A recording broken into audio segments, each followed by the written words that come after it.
சூர்யா ரசிகர்களா என்ன மன்னிக்கணும். நம்ம டேரக்டர் சிவா நினைக்கிறேன் அவருக்கு மண்டை ஓடிருச்சுன்னு நினைக்கிறேன். முதல்ல வந்து அஜித் சாரோட கரியரை காலி பண்ணாரு, ரஜினி சாருக்கு வந்து கெட்ட பேர் உண்டாக்குனாரு. இப்ப அடுத்தது நம்ம சூர்யா. இப்பதான் பாத்துட்டு வரேன் படத்தை.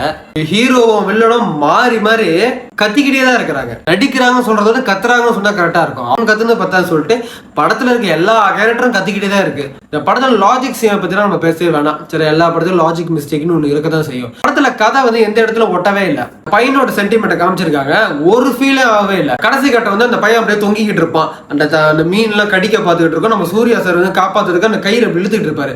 அந்த கட்டம் பார்க்கும்போது சரி செத்தா சாப்பிட்டு விட்டுருங்க, அப்படியே சாப்பிட்டுன்ற மாதிரி தான் எனக்கு இருந்துச்சு இந்த படம். இந்த காலகட்டத்தில் இருக்கிற அந்த சூர்யாவுக்கும் அந்த பையனுக்கும் இல்ல வந்து அந்த அத்தனை வருஷம் முன்னாடி இருக்கிற அந்த சூர்யாவுக்கும் அந்த பையனுக்கும் என்ன தொடருது அதெல்லாம் எங்கேயுமே சொல்லவே இல்லை. பூர்ண ஜலம் ஞாபகம் வந்துருச்சா? அந்த பையனுக்கு வந்து தெரியும் அந்த பையன் எங்க இருந்து வந்தான், அந்த பையனுக்கு என்ன சக்தி இருக்கு, அவனுக்கு ஒரு மாதிரி வித்தியாசமான என்னமோ பவர் இருக்கு. அந்த பவர் எனக்கு எப்படி கிடைச்சிச்சு? லிங்கே இல்லை படத்துல. அந்த பையனுக்கு தெரியுது சூர்யாவுக்கு எதுவும் வந்து உணர்வுகள் வருது, அவ்வளவுதான். ஒரு லிங்க் இல்ல, ஒண்ணுமே இல்ல படத்துல. நம்ம கார்த்தி வேற வராரு.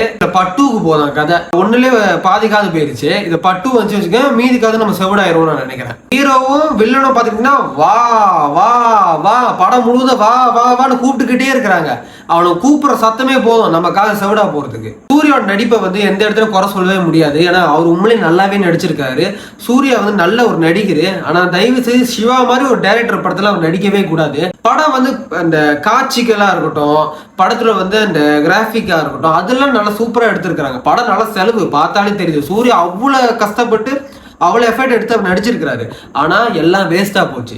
ஏன்னா கதை வந்து எல்லாத்தையும் போட்டு ஒரு காட்டுக்கார மன்னனா அந்த கதை எல்லாத்தையும் போட்டு எதுக்கு தான் போருக்கு போகிறானுங்க, எதுக்கு தான் சண்டை போகிறானுங்க, ஒன்றுமே புறாம எல்லாத்தையும் போட்டு கலந்து இதை அந்த பையனுக்கும் சூர்யாவுக்கு இருக்க சென்டிமெண்ட் சீன்லாம் வச்சு ஒன்றுத்துக்கும் புரிஞ்சுன்னு இல்லாமல் படம் போயிட்டே இருக்கும்போது போர் அடிக்க ஆரம்பிச்சிருச்சு. தியேட்டர்ல பாக்குறவங்க எல்லாமே இப்படியே தான் படத்தை பார்த்துக்கிட்டு இருக்காங்க. அந்த அளவுக்கு படம் இதாயிருச்சு.